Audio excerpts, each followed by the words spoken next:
За сайн Улаанбаатар хөтөлбөртэй хамт байгаа үзэгч та бүхэнд энэ өдрийн мэндийг хүргэе. Өнөөдөр та бүхэнд үйлдвэрлэлийн ослын гарсны дараа хэрхэн ямар арга хэмжээ авах ёстой вэ? Үйлдвэрлэлийн осолт болсны дараа акт, бүртгэл, хуулийн үйл ажиллагаа хэрхэн явагддаг вэ талаар ерөнхий мэдээлэл зөвлөгөөг хүргэе. За үйлдвэрлэлийн ослыг юуны өмнө үйлдвэрлэлийн осол гар магц тухайн иргэнд анх шатны тусламж үзүүлэх ёстой. Тухайн орчин нөхцөл ямарч бизнес үл хамааран анх шатны тусламжийг дэргэдэнд байгаа иргэн, хамт ажиллагч, дарга, эмч тэр бүх хүмүүс үзүүлэх ёстой. Тэг анх шатны тусламжийг үзүүлэн улмаар цаашид эмнэлгийн байгууллагад хүргээд шаардлагатай тохиолдолд шинжилгээ, оншилгоонд хамруулан ослын улмаас үүссэн орчин нөхцөлийг бууруулах тухайн хүний гэмтэлтэй холбоотой анх шатны эмнэлгийн тусламж үйлчилгээг үзүүлэх үүргийг ажил олгогч бол хүлээдэг. Энэ зөвхөн ажилтан ажлын байран дээр өөрөө бэртээд эмнэлгийн байгууллагад очиж гэмтэл дээр эсвэл эмнэлгийн байгууллагад очиж үйлчилгээ авах бус энэ нь ажил олгогч үүн дээр анхаарч тухайн үйл явцтай холбоотой гарсан зардал нөхцөлийг хариуцаж зохион байгуулах үүрэгтэй. За мөн дараагийн чухал асуудал юу вэ гэхээр тухайн үйлдвэрлэлийн осол гарснаар тухайн ослыг судлан бүртгэх ёстой. Судлан бүртгэснээр акт үлдэх ёстой. За байгууллага болгон дээр үйлдвэрлэлийн ослыг судлан бүртгэх орон тооны бус байнгын комисс гэж томилдог, байгуулдаг. Энэ нь ажил олгогч болон ажилтны төлөөлөл буюу 3-аас доошгүй гишүүний бүрэлдэхүүнтэй орон тооны бус байнгын комиссийг ажилуулах ёстой байдаг.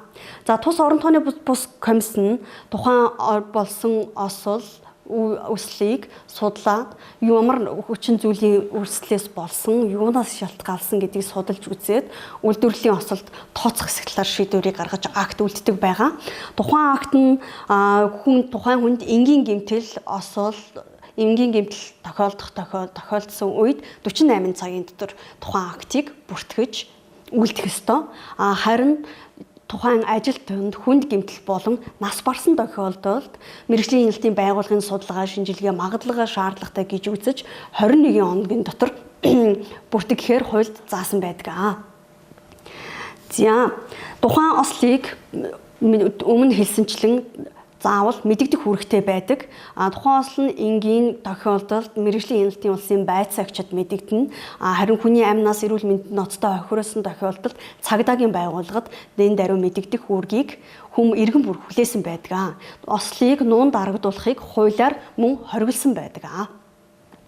Осол гарсан байрыг судалгаа шинжилгээ явуулах, тухайн осол гарсан нөхцөлийг тогтоохын тулд хамгаалтанд авах ёстой. Хэрвээ тухайн орчин нөхцөл нь хамгаалтанд авах боломжгүй тохиолдолд тухайн үедээ зураг, бичлэг, видео зэргээр тухайн орчныг нөхцөл байдлыг баримтжуулж авч баталгаажуулж авч үлдэх нь маш чухал байдаг.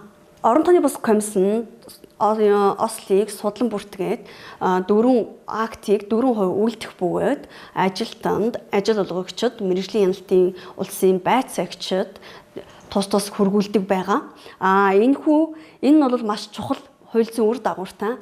Тухайн орон тооны бус комиссийн гаргасан актыг ажилтан хүлээн зөвшөөрөхгүй тохиолдолд дээд жотны байгууллагад нь гомдол гаргаж актыг дахин хянуулах эрх зүйн үр дагавар үүсдэг.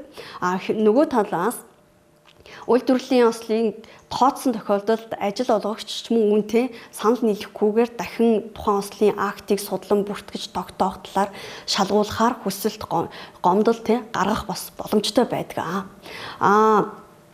Хэрвээ үйлдвэрлэлийн осол тооцоогүй ослын актыг ажилтны хүлээн авсан тохиолдолд үүнийг шалгуулахаар хуулийн байгууллагад хандаж улмаар үүнтэй холбоотой гарсан зардал нөхөн төлбөрийг шаардах хэсэг асуудал нь энэхүү актаар тодорхойлогддог. Тийм учраас үйлдвэрлэлийн ослын акт нь маш чухал ач холбогдолтой юм.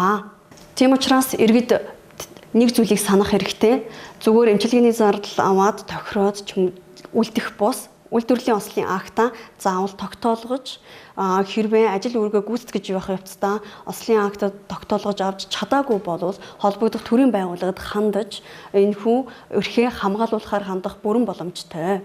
Тийм учраас та бүхнийг тухайн осолтой холбоотой ослын судлан бүртгэх комиссийн актыг гаргуулж авч өөртөө нотлох баримтаар хадгалж авч үлдэхийг зөвлөж байна.